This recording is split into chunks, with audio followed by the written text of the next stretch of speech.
European.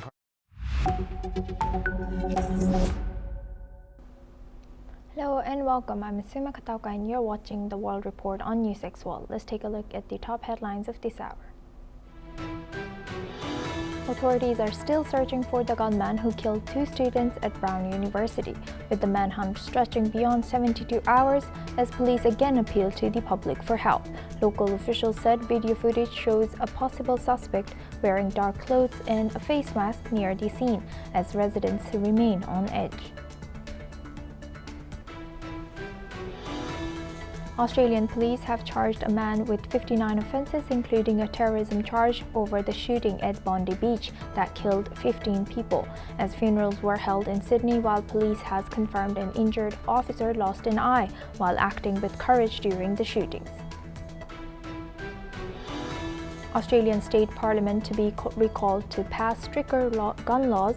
This comes as locals said the Australian State Parliament of New South Wales will reconvene next week to discuss urgent legislation on gun control in the wake of the deadly Bondi shootings and consider protest reforms. Thailand's Pheu Thai party has named Yodchanan Vongsavat as its main prime ministerial candidate for the February election, as it seeks a comeback after its patriarch Thaksin Shinawatra was jailed. While Pheu Thai's support has declined, with Yodchanan, a Shinawatra nephew with limited political experience, could be a breeze of fresh air to regain support. Indian Prime Minister Modi is in Addis Ababa, where he has received Ethiopia's highest honor welcome as he starts his 2-day visit today, where Prime Minister Narendra Modi and Ethiopian Prime Minister Abiy Ahmed Ali have agreed to elevate India-Ethiopia relations to a strategic partnership. US President Donald Trump has expanded a list of countries subject to a full travel ban prohibiting citizens from an additional 7 countries. The expanded ban goes into effect on January 1st of next year, while he has also added partial restrictions and entry limitations on additional 15 countries.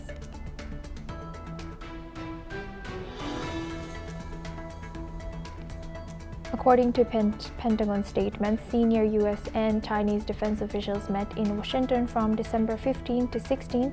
The talks brought together US Deputy Assistant Defense Secretary Alvaro Smith and Chinese Major General Yi Jiang for the 19th annual US-China Defense Policy Coordination Talks. Beijing's ambassador to Moscow, Zhang Kanhui, has said that construction is advancing on a new Far Eastern gas route from Russia's Pacific coast to China. With exports due to begin in 2027, the project will link to Russia's Sakhalin-Khabarovsk-Vladivostok pipeline system as Moscow deepens energy ties with Beijing.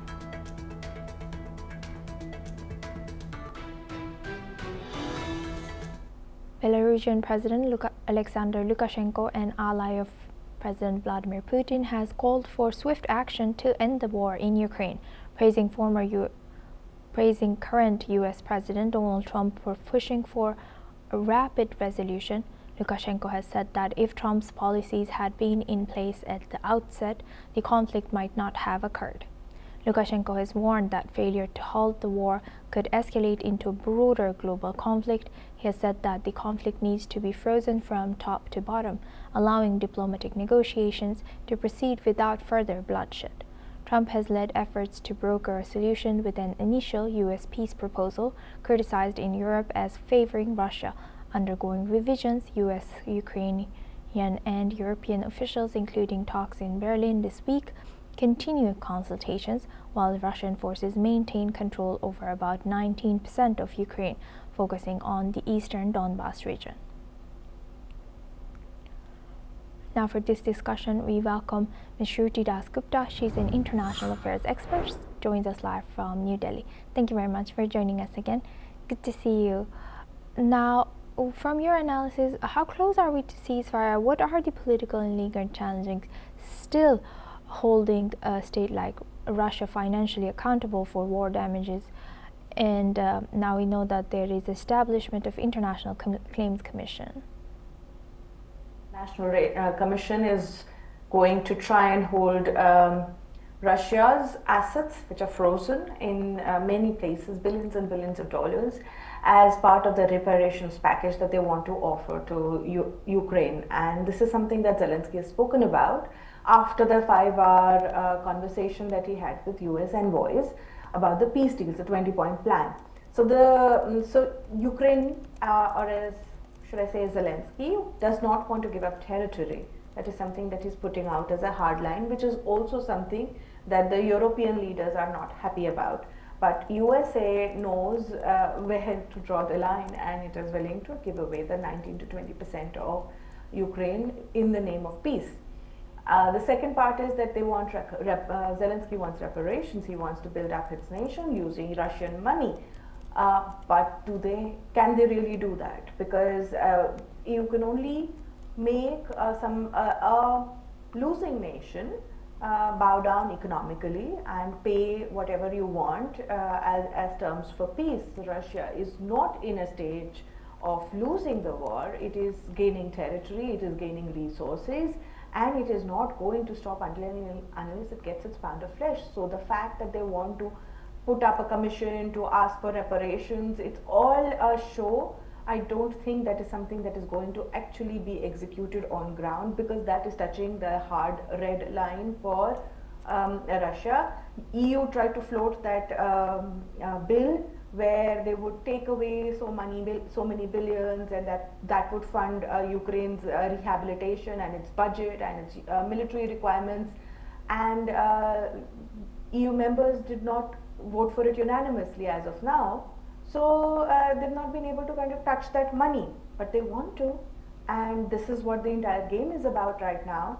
And the third and most final thing is that they want the security guarantees, which are equivalent to Article 5, which USA is offering. And that's where Lukashenko is now sitting and telling you he's an economic vassal. Belarus is an economic vassal to Russia. They're telling you exactly what Putin is saying, that he's happy that Trump is there, he's happy that somebody is ready to put down in black and white how peace can be manufactured in EU, or else this war will cost Ukraine just about everything.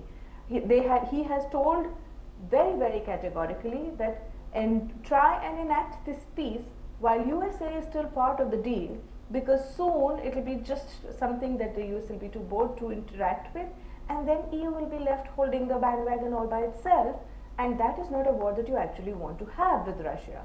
So although they have denied that there's not going to be any stoppage of hostilities in the name of Christmas, and so Kyiv and Kremlin are going to continue exchanging firepower across the border lines, across the military lines, and we're going to see continuous back and forth of ammunitions flying, loss of life, till the time Ukraine comes to understand that it is not coming from the point of power, that it cannot dictate the terms of peace. If it continues on this path, these winter months are going to absolutely crush it under the foot of the Russian army. And Shruti, what are the implications of freezing the conflict from top to bottom? The conflict will not freeze. You can't freeze it because it's an active war zone. You will have to sign the peace first. You have to sign the ceasefire first. And to sign that ceasefire, Russia asks Ukraine to give up that 20% of land, and that is something Zelensky is absolutely not wanting to do. Even the Zaporozhye plant that he's talking about, the nuclear power plant, which is under Russian control, he wants control of that as well. So this is something that is not going to happen unless the full and final peace deal is, recognized. There is an acceptance in the EU power circles as well as Ukrainian power circles that they have, no matter how much damage they have caused to Russia, no matter how they might have bled Russia in this war of attrition, they have lost the cause, and they cannot afford for another year of it. It's going to be full 4 years next year in Feb, and they will not be able to afford it. And if they make a bigger enemy out of Russia, maybe USA will walk away with it. So a ceasefire will have to come from accepting that their position is not that strong, and that they are willing to accept these terms on reasonable ground, rather than make commissions that ask for reparations before they even put a ceasefire on table. Yes, Thank you very much, Ms. Shruti Das Gupta, for sharing that. Please stay with us as we come back to you for later discussion. Now, moving on to Asia, flood survivors and volunteers in Indonesia's Sumatra Island are calling for international aid nearly 3 weeks after devastating floods killed more than 1,000 people. Officials say over 200 people are still missing as large parts of Aceh province remain buried under mud and debris. Survivors have said that their homes and livelihoods were swept away, and it was described as impossible to recognize village boundaries after the waters receded. Aid workers have said that conditions could improve if more assistance is allowed to reach affected communities. Civil society groups have demanded a national disaster declaration, arguing relief has been too slow. The government says the situation is under control, while some residents have said that foreign help should be accepted to speed up recovery as uncertainty grows for thousands left without shelter or land. Let's listen in. Terlalu mustahil jika diharapkan hanya kekuatan pemerintah sendiri. Itu kami minta turunkan ego aja untuk mau terima bantuan asing. Sekarang bukan lagi untuk gagah-gagahan siapa yang mampu membantu masyarakat, tapi kayak mana caranya sama-sama dengan negara luar untuk membantu masyarakat yang terdampak banjir. Now moving on, inflation in the UK eased to an 8-month low in November, slowing to 3.2% from 3.6% in October, according to data from the Office for National Statistics. The slowdown was larger than expected, with economists forecasting a 3.5% rise. The figures come as the Bank of England prepares for its fourth interest rate cut of the year, scheduled for Thursday. The BOE had paused its rate-cutting cycle in November due to persistent price pressures, but expects inflation to drop to 2.5% by late 2026. The central bank's decision to hold rates at 5% in November was made with a narrow 5-4 vote, signaling a cautious approach amidst concerns over weakening in the labor market and a slowing economy. With inflation trending downwards, market expectations are growing for further rate cuts, although challenges remain in stabilizing the economy. Now for this discussion, we welcome back Ms. Shruti Das Gupta. She's an international affairs expert, joins us live from New Delhi. Thank you very much, Ms. Das Gupta, for staying with us. Now looking at this, how might the recent slowdown in UK inflation, how do you think this is influencing Bank of England's monetary policy? Also, what political pressure could be shaping those choices, and how will it affect Keir Starmer's policies now? Well, I believe they have credited the current government's budget, which has made them hopeful of cutting down inflation by another 0.5% by mid of 2026. So politically, it would look good for Keir Starmer because the policies that they have enacted would, at least for a year, keep the inflation down. That gives them the breathing space to have the various FTAs, the various trade agreements, various tariff issues resolved, have their productivity line in place, and kind of kickstart the global their productivity engine. So that breathing space has been bought at the cost of this current budget, and its key drivers which are like shifting the green energy to a burden from individual consumers to generic tax slabs and a fuel duty freeze and a rail fare freeze. The small things is ensuring that the common person is able to at least breathe till light up to middle of 2027, while the economy is while the government policies, fiscal policies catch up, and the productivity as well as growth in the markets kind of start showing again. They are hoping that they manage to keep it low even after 2027. With that, I would like to thank Ms. Shruti Das Gupta for joining us today and sharing that insight throughout our news. Thank you very much. Now we move to our next news. Paris Saint-Germain forward Ousmane Dembele has been named FIFA Men's Player of the Year, while Spain and Barcelona midfielder Aitana Bonmati claimed the women's award for the third consecutive year. Dembele played a key role in PSG's first Champions League title, scoring 35 goals across all competitions last season and finishing as League's one top scorer with 21 goals. Bonmati helped Barcelona win a domestic treble and reach the Champions League final, also earning Player of the Tournament at Euro 2025 as Spain finished runners-up to England on penalties. PSG coach Luis Enrique won Men's Coach of the Year, while England coach Sabrina Weigman took the Women's Coach Award for the fifth time.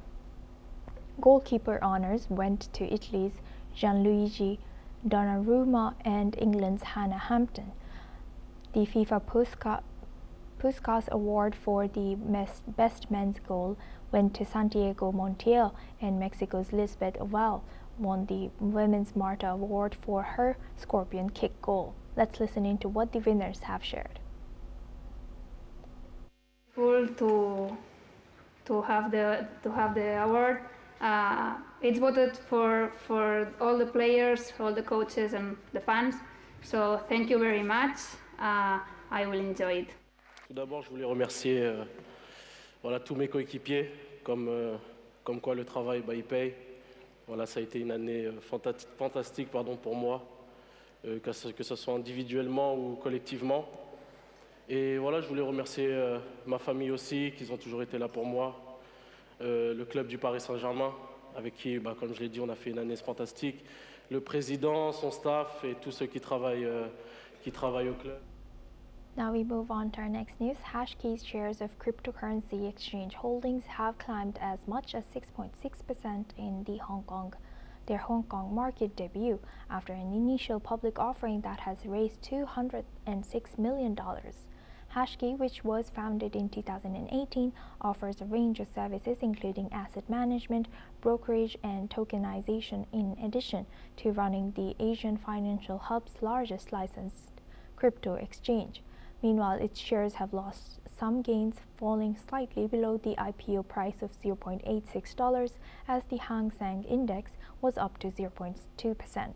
However, the demand for the institutional investor tranche of Hashkey's IPO has reached 5.5 times the amount of stock on offer, as the company's filings has showed, but the retail tranche was nearly 394 times oversubscribed. Hashkey's shares of cryptocurrency exchange holdings have climbed as much as 6.6% in their Hong Kong market debut, after an initial public offering that has raised $206 million. Hashkey, which was founded in 2018, offers a range of services including asset management, brokerage, and tokenization in addition to running the Asian financial hub's largest licensed cryptocurrency exchange. Meanwhile, its shares have lost some gains, falling slightly below the IPO price of $0.86. Now for this discussion, we welcome Mr. Sharat Kohli, who's an economist, joins us live from New Delhi. Thank you very much, Mr. Kohli, for joining us again. Good to see you. Now, looking at this, focusing on Hong Kong and Asia in particular, what do the strong institutional and retail demand for Hashkey's IPO, what do you think this indicates about investor confidence in the cryptocurrency sector now? Thanks to you and the NewsX, viewers. I think this is bringing a regulatory mechanism in crypto, which was so much missing until today. And the investors and the people who hold virtual digital assets, we call them as virtual digital assets, the crypto assets, they were complaining that, this is one sector which is not regulated by any authority. And there have been cases of people losing money, the wallets, the money or the crypto assets being stolen from the wallets. And now they had nowhere to go. So I think this would bring the crypto under some kind of regulatory framework. We all know Hong Kong is a very, very regulated market. And, there's a lot of trust that the world financial centers have on Hong Kong. And with this IPO, the size of the IPO is $200 billion plus, and Bhutan is very new to the crypto assets. So I think this is not just introducing new markets, but also bringing it seemingly under the regulatory framework. I hope and wish that the regulatory framework comes to other countries, especially the emerging economies also, because their crypto assets are not looked at with a safe bet. This is considered as one of the most risky assets out of all the assets classes. So I think the crypto world or the crypto investors should be relieved that they have finally found some ray of hope in the crypto network coming under regulatory framework. Yes, and to what extent could this performance of crypto-focused IPOs like Hashkey affect broader financial markets, including traditional equities? I think if we look at equities around the world, we look at American equities, especially the three principal indices, the S&P, Dow, and NASDAQ. They have been doing fairly well over the last 1 year, but some of the emerging markets have not doing well. So I think people who are looking for alternates instead of equity, this is a very good option, because crypto assets right now are only bought and sold through either crypto exchanges or through wallet to wallet. I think with an IPO coming, this is a good alternate to the equity markets, I would say, and especially the investors who come from markets which have not been performing so well over the last 1 year. I think they have another good option of going for a crypto IPO, which is a new concept. As I said, I would like to reiterate that bringing crypto under regulatory framework for me is the biggest takeaway from this IPO. The total size of crypto market at this point of time in the world is around $3 trillion plus. More than half of that is occupied by Bitcoins, and of course the remaining half, or a little less than half, by smaller crypto assets. But I think this is welcome news, and I hope crypto investors can heave a sigh of relief going forward. Very insightful. Thank you very much, Mr. Kohli, for sharing that. Please stay with us as we come back to you for our next discussion as well. Now, moving the focus on to Bhutan, Bhutan has announced plans to invest about $1 billion from its national cryptocurrency reserves to develop a proposed mindfulness city aimed at boosting growth and tackling youth unemployment. Speaking on National Day, King Jigme Kisar Namgyal Wangchuk has said that up to 10,000 Bitcoin could be allocated to build Gelefu Mindfulness City, a special economic zone near the Indian border designed to attract foreign investment. The Buddhist majority nation, which prioritizes gross national happiness over growth, has increasingly turned to hydropower exports and cryptocurrency mining to support its economy. Bhutan has built sizable Bitcoin holdings through state-backed mining operations funded in part by more than $500 million in investment in recent years. Now we welcome back Mr. Sharad Kohli. He's an economist, joins us live from New Delhi. Thank you very much, Mr. Kohli, for staying with us. Now, how significant is this Bhutan's initiative, and how could Bhutan's focus on integrating economic development with gross national happiness, how do you think this is going to be influencing the financial sustainability and long-term returns of this specific news? Thanks, Asuma. Bhutan, if we understand Bhutan, it's a very tiny country and not exactly known for its financial prowess, not exactly known for its economic prowess. So this is one country which is very quiet, very peaceful. It's a mountain country in one corner, very close to India. So I think this initiative on part of Bhutan is going to put Bhutan on the map of crypto as well. Pledging $1 billion for Mindful City, I think, is a big initiative. And I think people of Bhutan and government of Bhutan, it's Kingdom Bhutan, there's monarchy there, we all know. I think they want to integrate with the rest of the world because the young population of Bhutan, they want to participate in what the rest of the world is doing. But somehow, because Bhutan was overly peaceful, I would say that the peace in Bhutan had probably started bothering the younger lot of the population. They were wanting to integrate with the rest of the world. They wanted to be part of the financial growth or financial assets which the rest of the world had, and the aspirations of the youth. So I think taking cognizance of that, Asuma, the government of Bhutan, or shall I say Kingdom of Bhutan, or King of Bhutan, has taken this initiative, and I hope after this Bhutan's population would also be in the mainstream of the world financial happenings and the world financial, I would say, development, Yes. which so many people are benefiting from, Asuma. And lastly, Mr. Kohli, what are the potential risks and benefit of relying on volatile crypto assets to fund large-scale development projects, such like especially looking at a small economy like Bhutan? Well, we should not forget that crypto assets principally do not follow any fundamentals. Crypto assets are the movement of prices, Asuma, are based on news flow, which means if there is a positive news from somewhere, cryptocurrency starts rising. I'm talking of the pricing. If there is bad news, suppose a country bans crypto products, or if a country there's a fraud happening on a large scale, the price starts falling. So because it is not dependent on fundamentals, so we consider this as a very high risk asset. So definitely it's very risky, but it also spells out the boldness of the Kingdom of Bhutan to have pledged crypto assets for Mindful City. Otherwise, crypto assets are not considered to be very solid assets. They are not backed by any solid investment like real estate, like shares. Shares are backed by company assets. But unfortunately, crypto assets are not backed. So I think it's very adventurous, very bold move. And I hope it turns out to be a matter of success for the Kingdom of Bhutan, Asuma. Yes, indeed. Thank you very much for sharing that pleasure. insight. Thank you and expertise with us on NewsX World. That was Mr. Kohli. He's an economist. Now, that's all we have time for. Keep watching NewsX World for more news updates from around the world.